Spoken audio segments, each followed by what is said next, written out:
Bonjour à tous, j'espère que vous allez bien. On se retrouve aujourd'hui pour un book haul.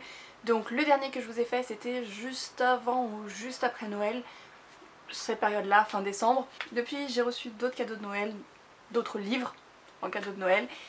Et j'ai fait aussi quelques petits achats. Donc je vous montre tout ça mais ça reste raisonnable. Tout d'abord, bon, comme vous l'avez vu depuis le début de l'année, j'ai décidé que 2024 serait l'année des mangas, ou du moins de la reprise du retour au manga pour moi.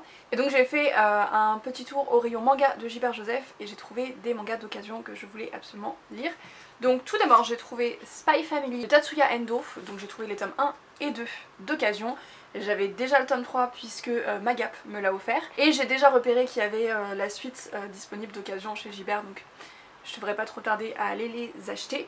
J'ai déjà lu le premier. J'adore, c'est une série que je vais continuer, c'est sûr. Et dans ce manga, on suit un espion, une tueuse et une petite orpheline qui se retrouvent à composer une famille, à faire semblant d'être une famille, sans pour autant savoir la véritable identité et la raison des autres.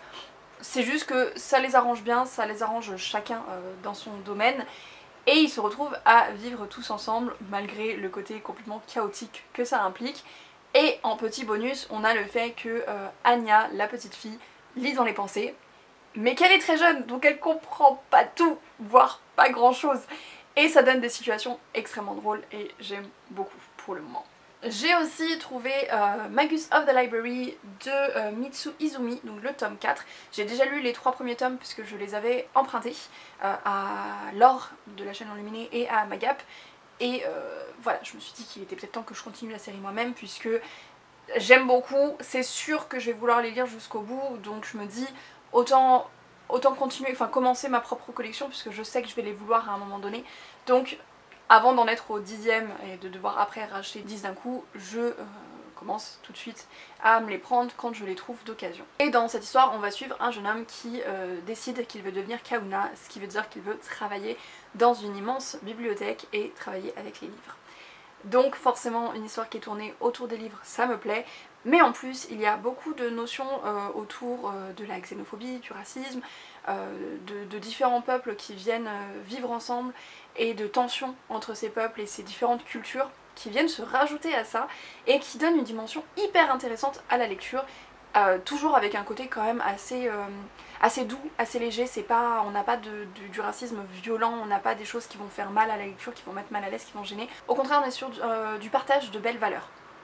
Donc voilà pour cette série. Ensuite le même jour, puisque j'étais à Gilbert Joseph, je suis passée à Momi Manga qui est pas très loin et qui ont en fait un Momi BD où ils ont que des BD et des livres comme ça. Et je me suis pris Les Lésions Dangereuses, enquête sur l'endométriose de Camille Grange et Mathilde Manca, que j'avais repéré la fois d'avant où j'y étais, et qui parle donc du coup d'endométriose. Et c'est un sujet qui me touche particulièrement, vous le savez, puisque je suis atteinte d'endométriose.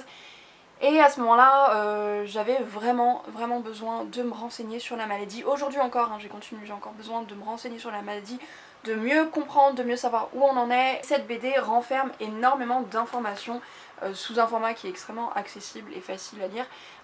Les témoignages eux-mêmes ne sont pas forcément faciles à lire, honnêtement. Et c'est super intéressant, il y a énormément d'informations sur l'endométriose et ce qu'on en sait à l'heure actuelle. Ensuite, en cadeau de Noël, Magap m'a offert un autre livre sur le sujet de l'endométriose. C'est ma bible de l'endométriose au naturel. Donc c'est écrit par Stéphanie Mezzeraille qui est praticienne naturopathe et Sophie Pensa.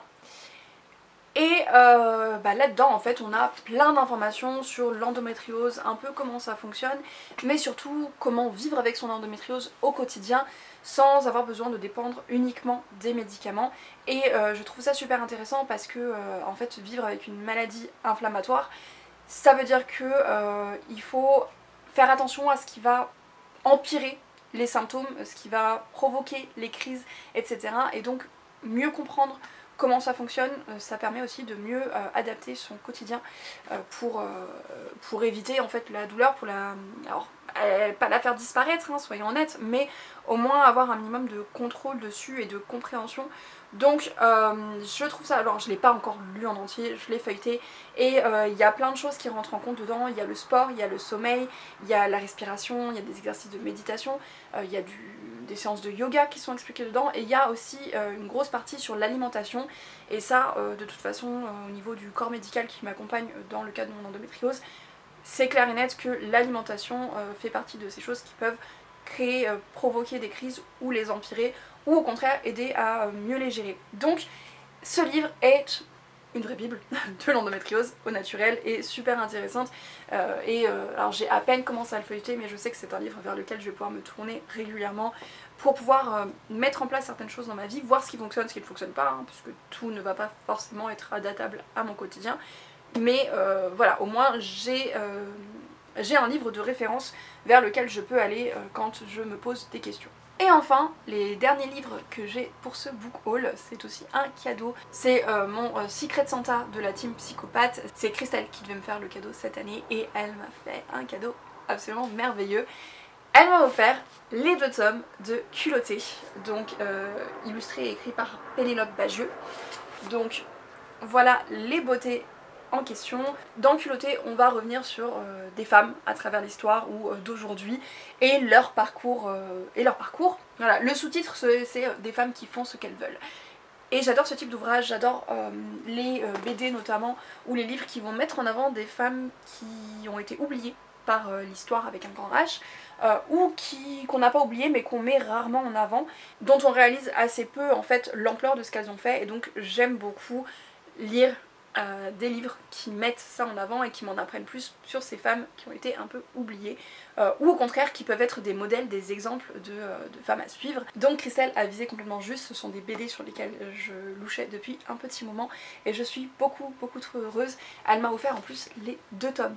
Donc voilà, je ne les ai pas encore lus, je voulais vraiment prendre le temps de le faire, ça ne devrait pas tarder, mais je suis beaucoup trop heureuse. Donc voilà pour ce book haul du mois de fin décembre à fin janvier. Comme vous pouvez le voir, c'est assez raisonnable, je suis plutôt contente de moi. Et surtout ce sont que des livres que je vais lire très rapidement. Alors peut-être pas la Bible de l'endométriose, je vais pas la lire comme on lit un livre, ça c'est... voilà. Mais les autres vont être lus assez vite, certains sont déjà lus d'ailleurs, puisque j'ai lu le premier tome de Spy Family, et les mangas vont être lus très vite, j'ai déjà lu la BD sur l'endométriose. Donc voilà. Donc voilà pour ce book haul. N'hésitez pas à me dire si vous avez lu certains de ces livres, si certains vous font envie, si vous m'en recommandez d'autres dans le même genre, par exemple pour les culottés ou pour les mangas ou des livres sur l'endométriose. N'hésitez pas à me mettre tout ça en commentaire. Sur ce, je vous souhaite à tous de très bonnes lectures et je vous dis à très bientôt.